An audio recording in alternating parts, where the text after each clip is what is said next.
There comes a moment in certain lives, sometimes by accident, sometimes by illness, sometimes by pure chance, when a person finds themselves in the fragile boundary between life and death. In that sliver of silence, where the heartbeat has ceased and breath no longer stirs the chest, something extraordinary is said to occur. The body lies inert, clinical machines may register flatlines, but the self, the observer, the thinker, the one who feels, does not vanish. It lifts, across centuries and cultures, from ancient Sanskrit texts to medieval Christian visions, from Inuit oral traditions to modern hospital reports, there emerges a hauntingly consistent account: the soul, or consciousness, appears to leave the body. It floats, it sees, it remembers. In many of these stories, people find themselves suspended above their physical form, aware of everything below but no longer part of it. They hear the cries, the alarms, the metallic clang of instruments, the sound of their own name being called over and over again, fading like a signal lost in fog. Yet they are not distressed.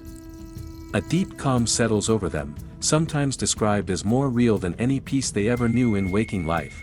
The detachment is not cold. It is freeing. Like stepping out of a tight garment you forgot you were wearing. A soft release from the constant ache of gravity, noise, thought. Some liken it to becoming light itself. Others to entering a greater field of knowing. The emotional weight of a lifetime, grudges, regrets, ambition, ego, dissolves in an instant. What remains is awareness, stripped bare and radiant, and then, for some, begins the journey.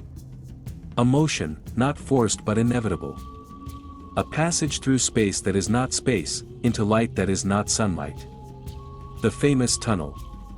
A sensation of drawing closer to something vast and all-encompassing. The light at the end is described not merely as bright, but alive, conscious, and welcoming. There, many say, they encounter a presence. It is not named, some call it God, others love, some simply the source. It does not speak in words, yet its meaning is clear. It knows everything you have ever thought, done, hidden, feared, or loved, and it receives you without judgment. Not with cold indifference, but with something deeper, a sorrowful understanding, a joy beyond language.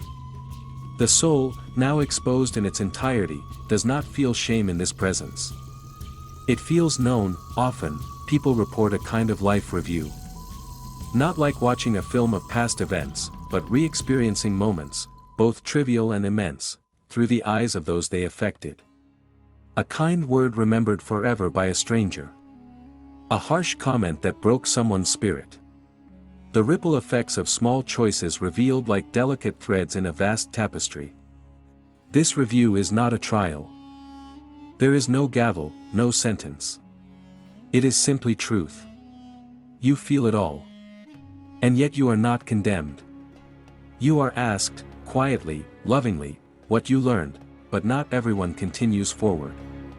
Some are told, or feel within themselves, that their time is not yet complete. A child left behind, a purpose unfulfilled, a love unfinished. And so they return, abruptly, often painfully, into the flesh. The body, once discarded, is again inhabited. The weight is immense. The clarity dulls. The light recedes. But what remains is memory.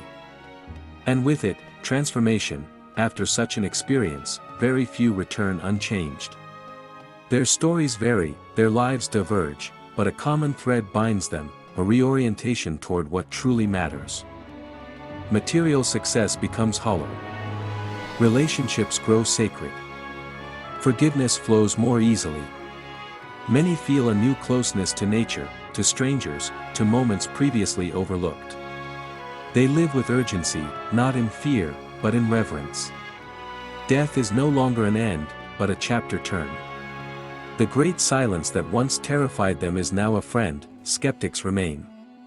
They ask, how can a dying brain produce such complex and vivid narratives? Are these not hallucinations, crafted by a mind in crisis, reaching for comforting illusions? Neuroscience has theories: surges of DMT, disorganized cortical activity, cultural programming, but none fully explain the detailed consistency across disparate individuals. Including those with no religious background, those too young to have formed metaphysical concepts, and those who accurately describe things they could not have seen. So the question persists, is the soul real? And if so, what is it? A field of consciousness? A luminous particle? An echo of divine breath? We do not know. We may never know in the empirical sense. But within the deepest part of many who have touched the edge of existence, there is no longer doubt. They carry in them a quiet knowing. Not a belief, but a remembrance. As though they were not told something new, but reminded of something ancient. To watch your own body from above is to realize that it is not you. It is a vessel. A cloak, a form shaped by blood and time. But the one who sees, who understands, who floats, that is the truer self. Some call it soul. Some call it spirit. Some, simply, I am. And perhaps that is the final mystery. That life is not about clinging to the body, but learning how to release it when the time comes. That death is not a wall, but a doorway. That beyond our flesh, beyond the brain's electric whisper, lies a reality not lesser, but larger. A place where time does not tick, and love does not fade. Where nothing is hidden. Where the soul, for a brief and shining instant, remembers what it always was, not shadow. Not illusion. But light.